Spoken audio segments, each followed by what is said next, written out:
Chang'an, une métropole tentaculaire baignée dans la lueur éthérée des lanternes. Une ville débordante de vie, mais enveloppée d'un mystère omniprésent. Dans ses ruelles sinueuses et ses marchés animés, le destin se déroule. Les secrets chuchotent au gré du vent, portés par les espoirs et les craintes de ses habitants. C'est ici, dans ce creuset d'ambition et d'intrigue, que les fils du destin commencent à s'entremêler. Sangsang, une jeune femme aux capacités extraordinaires, arpente ses rues. Son chemin est sur le point de croiser celui d'un autre, changeant à jamais le cours de sa vie. Au cœur du marché labyrinthique de la ville, Sangsang le rencontre. Un vieil homme, vieilli par le temps et enveloppé d'une aura de puissance tranquille. Leur rencontre semble fortuite. Une rencontre fortuite au milieu de la foule bruyante. Pourtant, le destin porte souvent le masque du hasard. Jeune fille, croyez-vous au destin?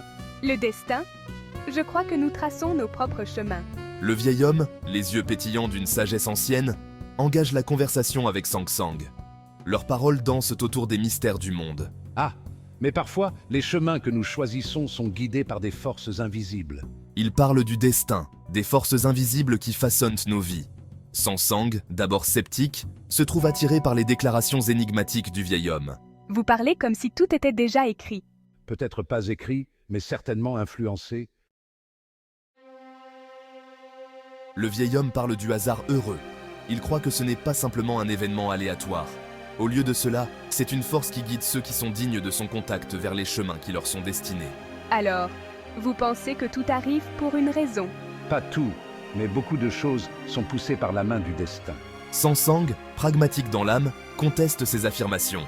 Elle plaide pour l'autodétermination, pour le pouvoir du libre arbitre de façonner son propre destin. Je crois toujours que nous avons le pouvoir de choisir notre propre voie.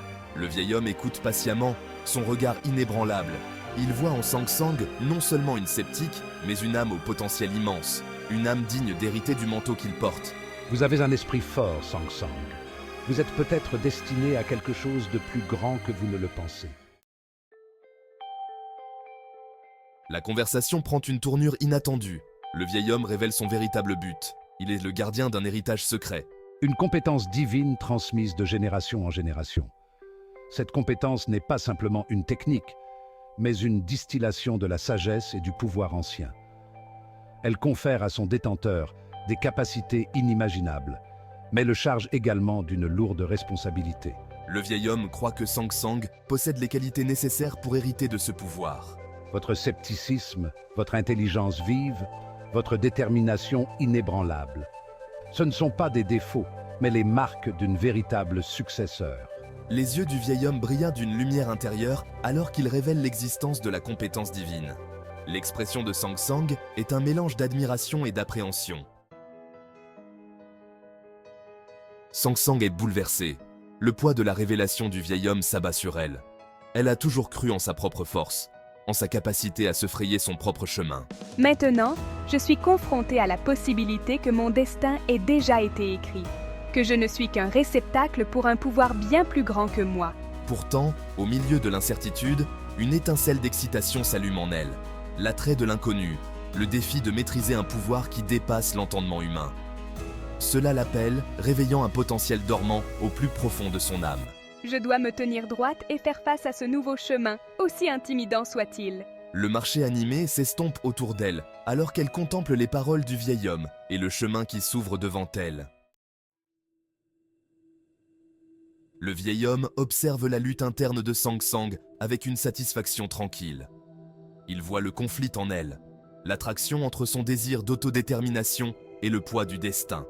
C'est une lutte qu'il a lui-même menée. Le véritable pouvoir ne réside pas seulement dans la maîtrise de la compétence divine, mais dans l'acceptation de la responsabilité qui l'accompagne. Il sent en Sangsang la même force d'esprit inébranlable, le même potentiel de grandeur qu'il possédait lui-même dans sa jeunesse. Il sait que l'héritage de la compétence divine sera entre de bonnes mains. Vous avez en vous l'esprit et le potentiel de la grandeur. L'héritage de la compétence divine sera entre de bonnes mains. Le vieil homme sourit doucement, les yeux remplis de fierté et d'espoir, en regardant Sangsang se débattre avec les implications de sa révélation.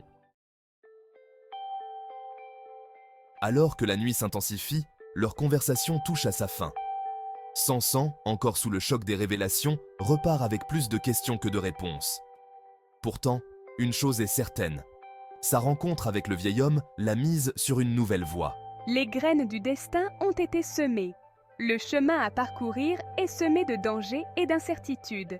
Mais c'est aussi un chemin illuminé par la promesse d'un pouvoir inimaginable et l'accomplissement d'un destin longtemps caché. Alors qu'elle disparaît dans les rues labyrinthiques de la ville de Chang'an, Sang Sang emporte avec elle non seulement le poids de l'héritage du vieil homme, mais aussi le potentiel de remodeler le monde. Je ne suis plus la même personne qui est entrée sur le marché. Je suis maintenant une disciple, une élue, marchant sur le chemin du destin. Elle marche la tête haute, d'un pas décidé. Elle est maintenant une disciple, une élue, marchant sur le chemin du destin.